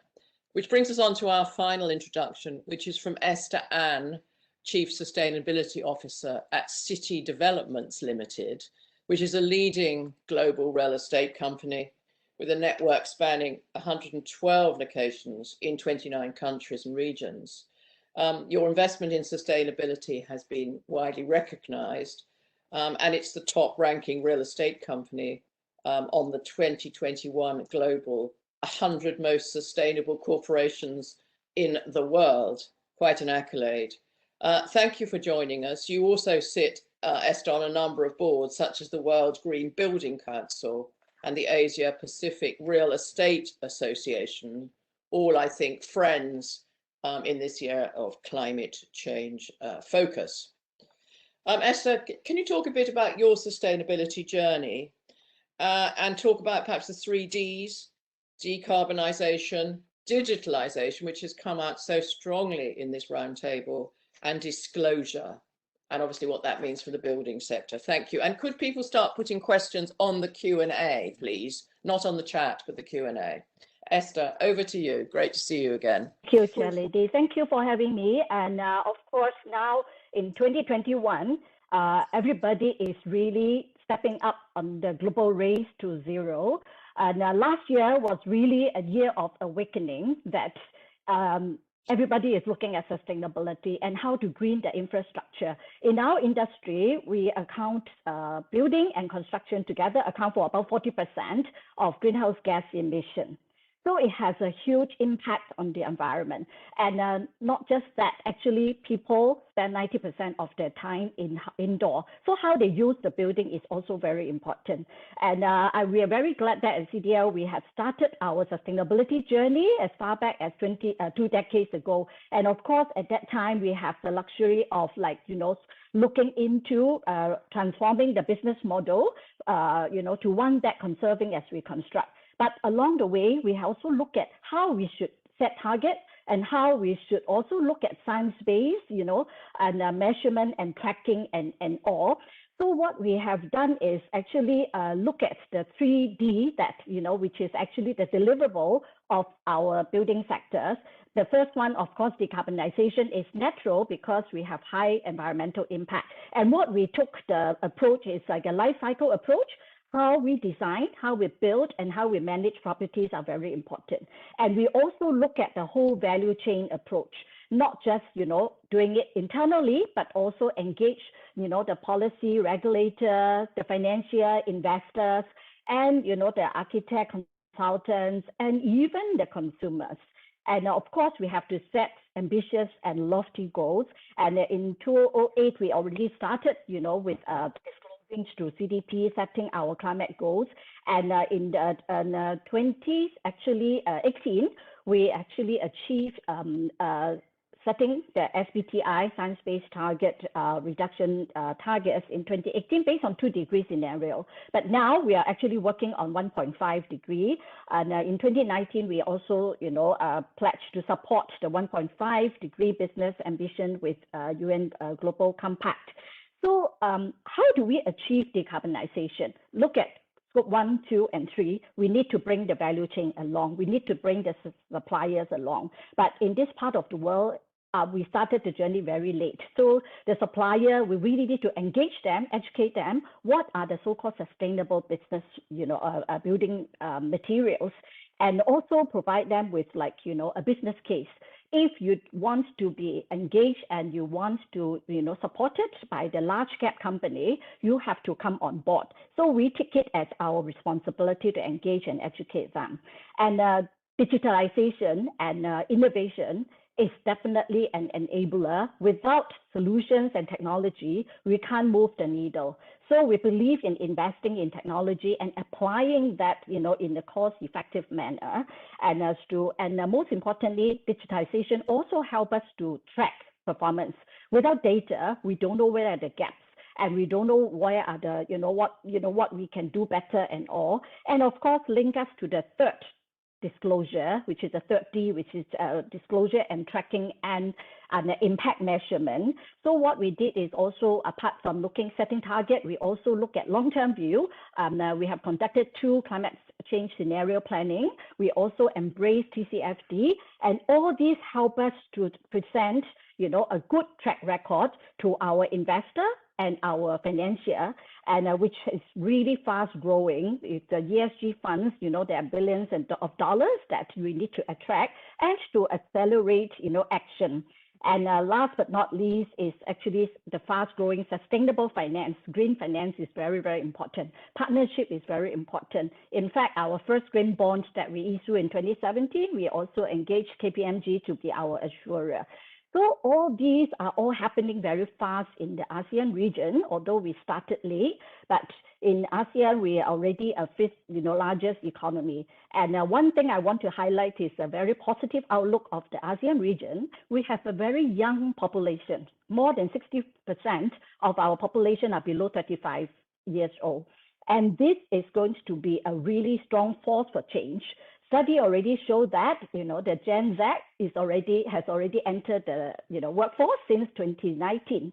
And these are the young people who are going to be our consumers, who are going to be our employees, who are going to drive, the sustainability and green, targets and goals.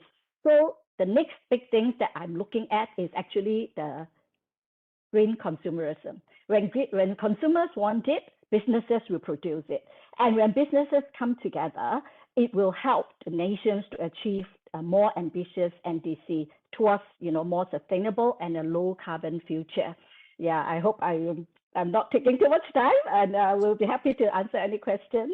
Thank you. No, Esther, that was very well worth it. Thank you very much indeed. And as I said, we now move into questions, so please put your questions in the Q&A. But I thought actually I would pick up one of your points, Esther, and bring in the other panel members, because you made this point about how ASEAN had a very young population. And that means that education is very, very important.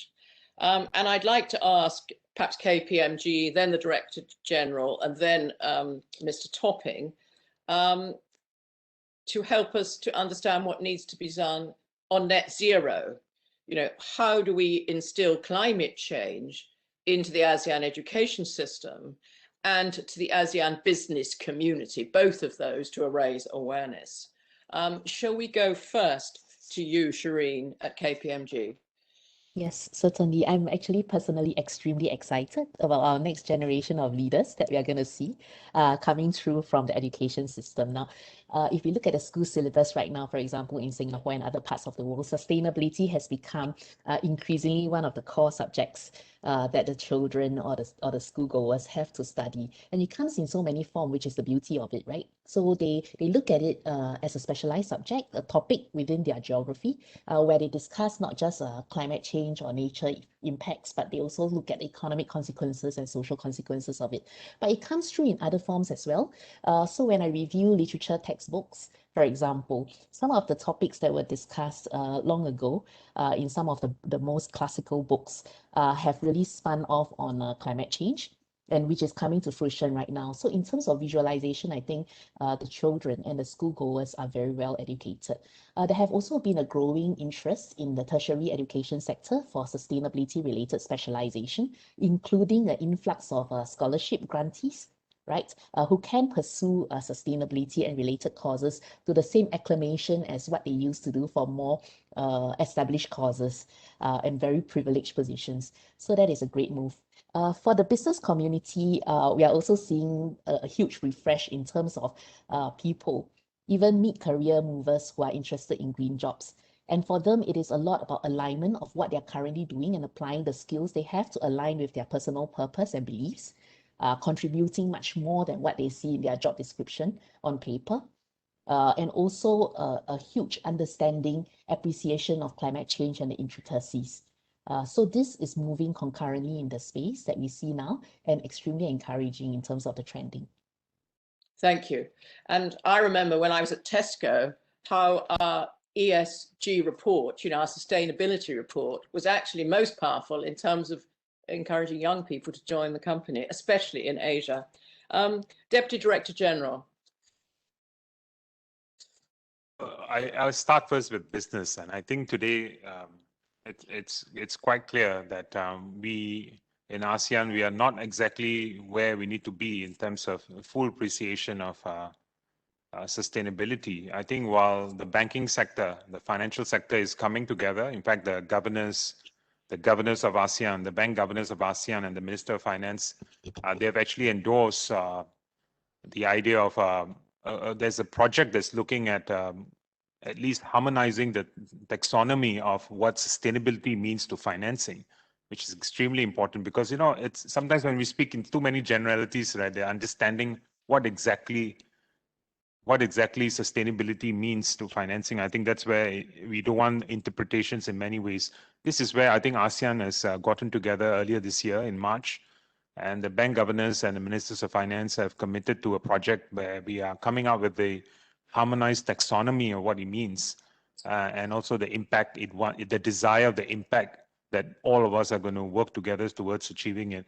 I think at the bottom line, at the tail end for the private sector, until businesses can see real savings, real value on the table, and when they adopt sustainable measures, when you actually see measurable differentiation, until we see that happening, we are not going to see that much of adoption openly by the businesses, because they at this stage, everybody is in a stage of dealing with the pandemic and dealing of how to survive, you know. So this is where I think it's important that the financial sector comes forth much quicker in our part of the world in terms of making the differentiation, that encouragement that will give businesses to then be able to then move towards sustainability. If you ask me today, the larger conglomerates, the indigenous conglomerates of Asia, they are well aware, they are on the move, they are very globalized in their business, their outlook and their desire to take on ESG is very, very strong. Where I'm approaching from is from the business of the SMEs, the small, medium-sized businesses. I think for them, they need to see the bacon, basically. If the businesses, the financial institutions are not kind of rewarding or not showing the differentiation upon their adoption of sustainability measures, naturally the will is not going to be that strong. So I think that is the reality on the ground. I think some of that reality has to be addressed, you know, quicker than what it is right now.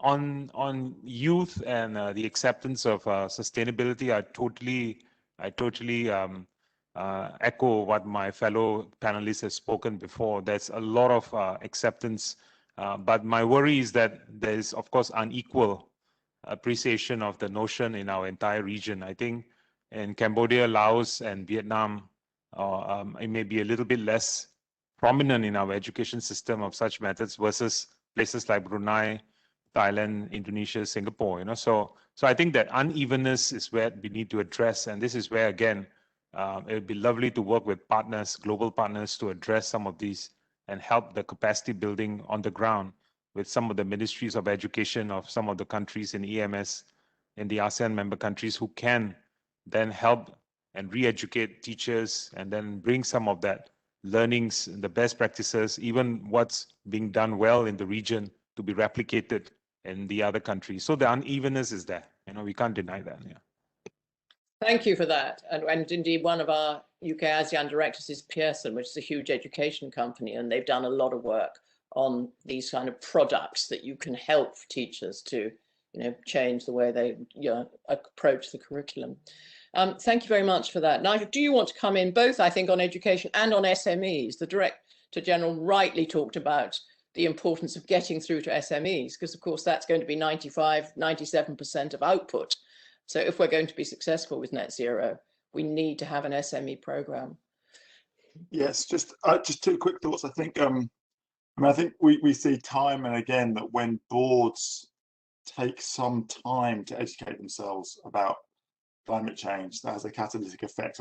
So I think I want to just highlight the need for boards. You know, we need what some people call climate competent boards to be both aware of, you know, why transformation is needed and also what's possible, because we have a pretty good understanding now of the pathways to zero in every sector. And if boards don't understand that, then they won't appoint the right CEOs and hold them accountable in the right way. So that's a crucial bit of education that I think we're seeing more and more things like the Cambridge Institute for Sustainability Leadership doing a lot of work on now.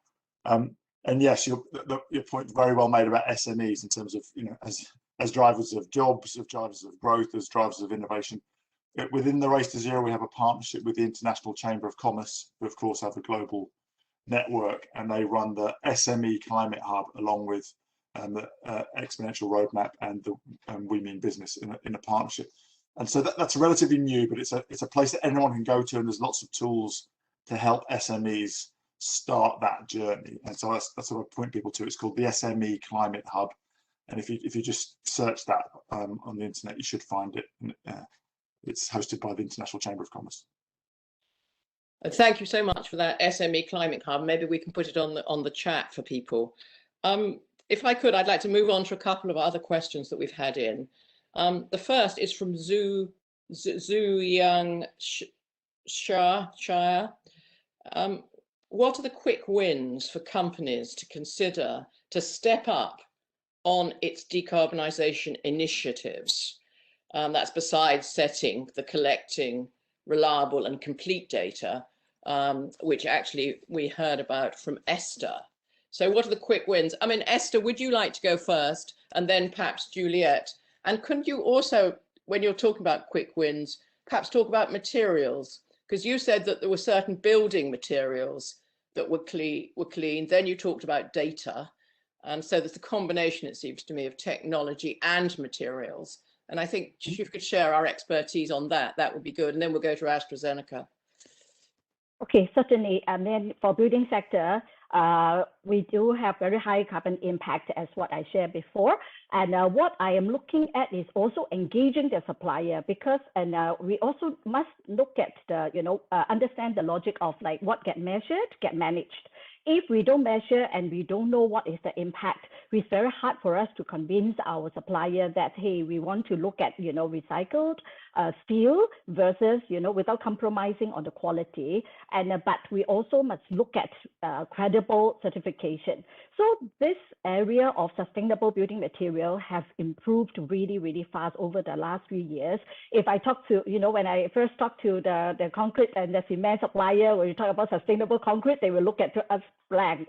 But today, they are very into the subject already. And just now is a very interesting topic about education. If I may just also share that there is a very, very interesting trend in the region that it is actually startup innovation, not just the existing SME. In fact, there's so many young people who like to, or not so young people who want to start a second career, that look at startup is a very interesting, concept now.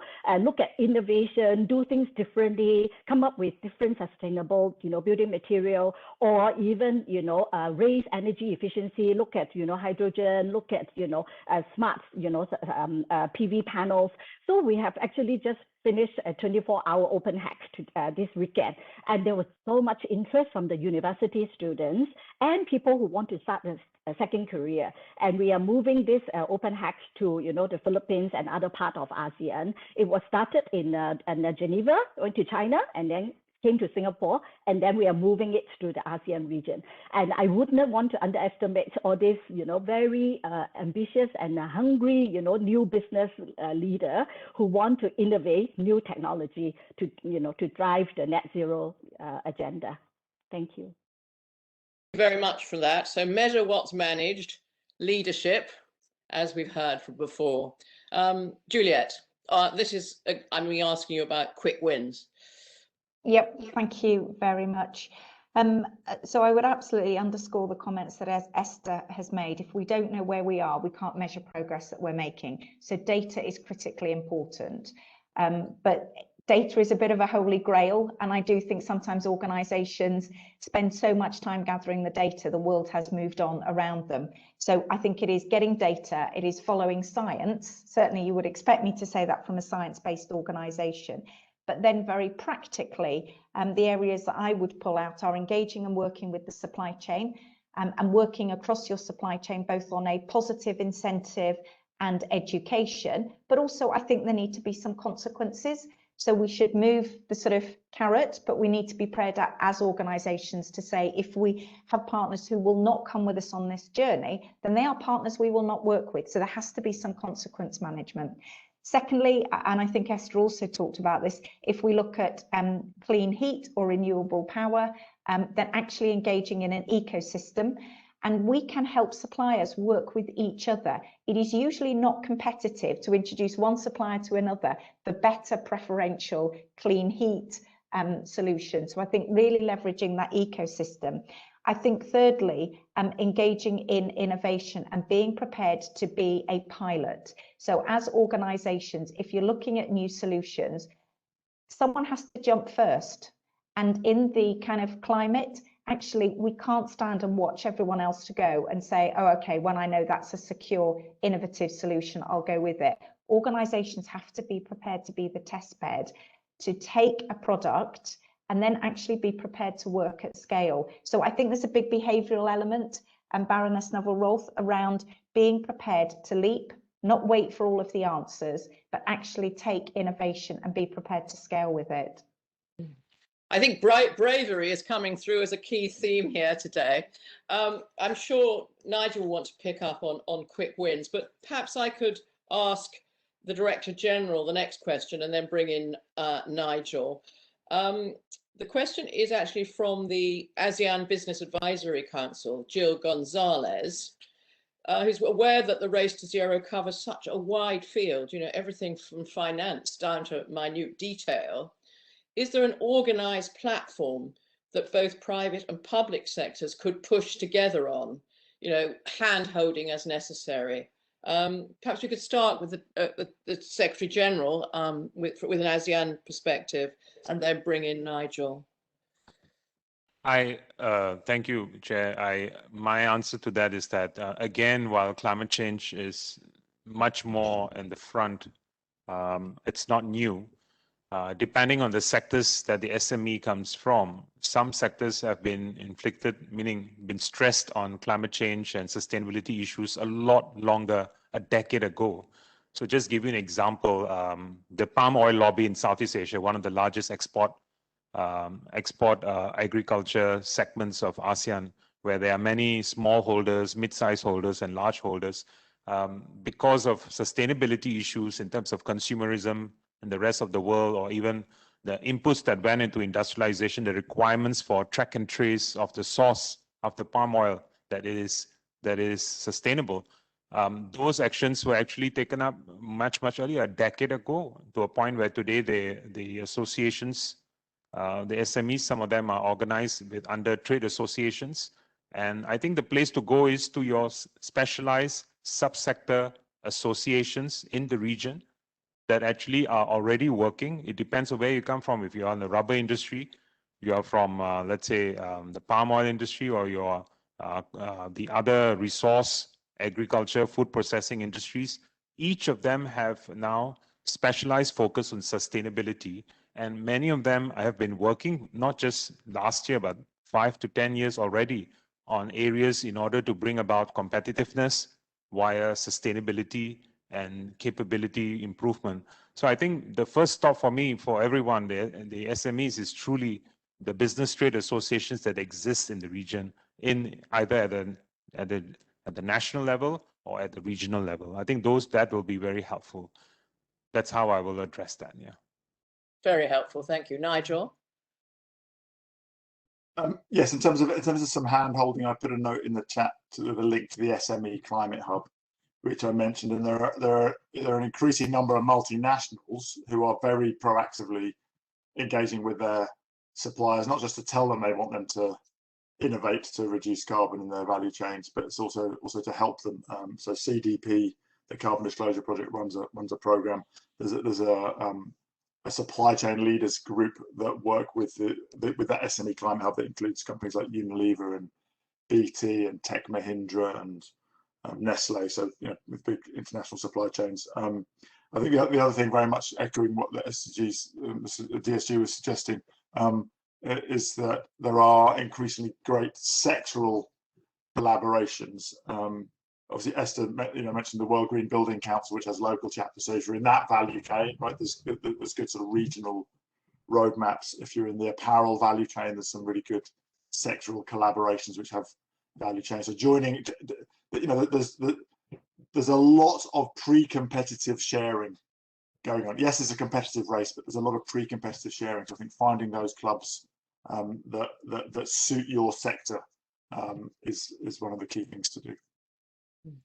Thank you very much for that. I'm going to move on to another question we've had in, which I'm going to address to Cheryl. It's from Kevin Edmonds. So apart from the last decade or so, the vast majority of emissions over the past 200 years has, as we know, come from Western countries. I suppose the acid question from Kevin, is the West now doing enough to help to compensate ASEAN in particular and other such regions in curbing their own emissions? Cheryl, if you could talk a bit about the societal impact side. So Cherine, sorry about that. That would be very, very helpful. And the Director General maybe will want to come in. And then I'll probably do a last round asking people for any final comments. But over to you, Shireen.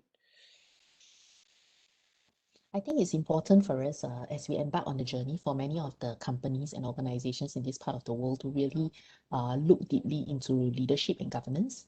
Basically, I'm addressing the enforcement culture that we need to be very careful of when it comes to the excitement around sustainability. So some of the low-lying fruits in terms of the impact would really be to have a good understanding, like Esther mentioned, around the carbon profile, as well as the inventory, and therefore the roadmap. But later on, I think it is really a lot about integrating this with the risk frameworks that are within the organization so that it can run on a sustained basis. And I think that would be important for us to support and enable in the long run. So some of the governance structures that we have seen increasingly in this part of the world would be the appointment of chief sustainability officers, or at least senior people who are well-versed in the company strategy to actually start looking at climate change as one of the mainstays. Of course, being senior and having a strategic view to that also means that they are able to, I think, call out where the gaps in the system are and what actually needs to be addressed to further the cause. Secretary General. Chair, my sense is that is the West doing enough to help compensate? I think that way, I would say that there's a lot to be done. And personally, I think it's more of a partnership. And as I've heard earlier on, some of my panelists talking about nature-based solutions, there's a lot happening. Like one of our panelists have just shared the projects that they are doing in our part of the world. I think these are the kind of things that are most appreciated. The ability for well-meaning global multinationals from the West who looking for ways to have quality nature-based solutions to be developed in our part of the world.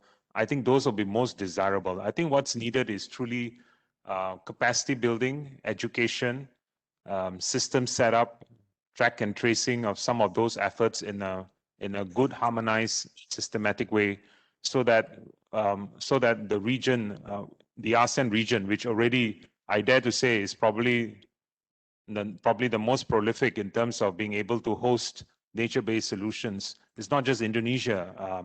The 9 other ASEAN countries are also ready and are willing to look at such nature-based solutions, the offsetting and the development of high-quality investments into nature-based solutions. I think what's needed today, it's truly, like I said, capacity building and capability building, which we really welcome that. So at the level of not just private sector coming in to bring that knowledge, but also at the level of the G2G level cooperations between UK and the region. I think that is definitely one area where we could actually work a lot closer. It's actually quite urgent. I think there's a lot to be done.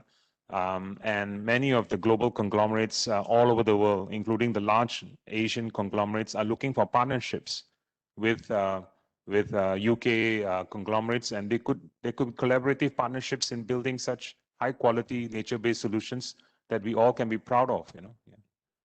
Yeah, I think collaboration has come through very strongly. I mean, I'm involved in development as well, both in Southeast Asia and in Africa. And I think if in giving development aid, you can think about the climate change angle. If you like solar for health, which somebody mentioned, this can actually be valuable as well. So it's a sort of helpful form of collaboration. I'm going to now just go round the table for any final thoughts from people, and I'm going to go in reverse order. So, and keep it fairly brief so we can finish on time. Esther, perhaps I could start with you in the light of the questions that we've had. Any final thoughts? Certainly, I think there are really enabler. All of us are not asking why we have to go, low carbon already. Now the million question is like how fast and how far we can go. So I think capacity building, just now the Excellency already talked about it, knowledge sharing and best practices. And I think the established organizations such as the Global Compact is already, working with the ASEAN region, and the World Green Building Council. We are actually, we have about 70 over, branches in different parts of the world, including Singapore. And even you talk about sustainability reporting, very, passionately. And GRI set up an ASEAN hub 2 years ago. And we are really sharing, we're getting the guidance and also interaction with best practices, knowledge, capacity, and technology into this region. And that is really the basic fundamental, ideal of SDG, that we hope through partnership, collaboration, we can bring the resources, whether it is financial or knowledge, to this region to accelerate action. Thank you. Esther, thank you. Shireen.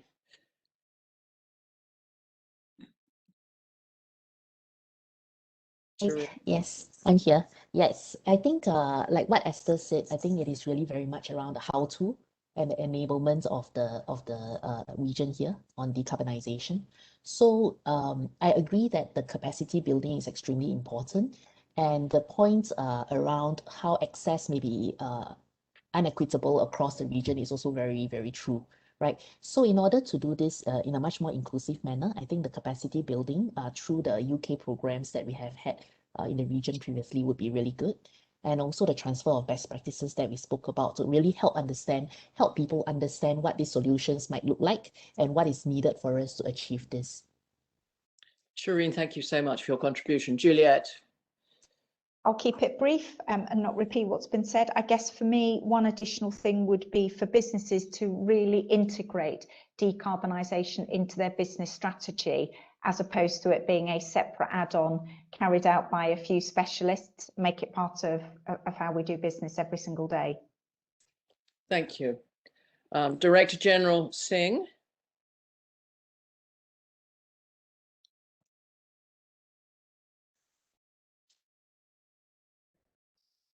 Is he still with us? Yes. Unmute. Yes. Unmute. Hello. Director General. Sorry. Yeah, I was on mute. Sorry about that. What I was trying to say was we truly look forward towards deeper collaboration between ASEAN and the UK on both climate change. In fact, working together on the implementation of the ASEAN Working Group on Climate Change. And definitely the area of climate change adaptation, mitigation, and cross-sectoral coordination towards a more sustainable and resilient future is something important to us. And we truly look forward towards working with everyone, the private sector especially, and the UK government. Thank you. And finally, Nigel. Well, thank you. A really inspiring conversation. I love the idea of this sort of huge wave of young people in the region being a driver for demand and innovation. I love the idea of contagious innovation, and it's very clear that everybody, we're not talking about if, but we're also talking about how. This is an execution challenge. As a former factory manager, I like the fact that we're talking about what short-term plans and concrete actions, and that's what we want to see in COP26, the world coming together to, yes, agree we need to get to zero, but really focus on what are we doing in the next 5 years to build enough momentum. Thank you. Okay. Well, it remains for me to thank you all very much. I think this has been really informative in relation to the work over the next 6 months. And of course, it doesn't end in November. COP26 carries on. And Nigel is an example of that because he's come through from Paris and will then be presenting at Glasgow for the, and you know, is now close to the new Prime Minister. So it remains for me actually to thank you all for joining us, to thank the FCDO and the DIT for setting up this very good session and indeed this whole programme, and to say that we'll do further work going ahead. There's obviously a big appetite for collaboration, which is what the UK ASEAN Business Council is about.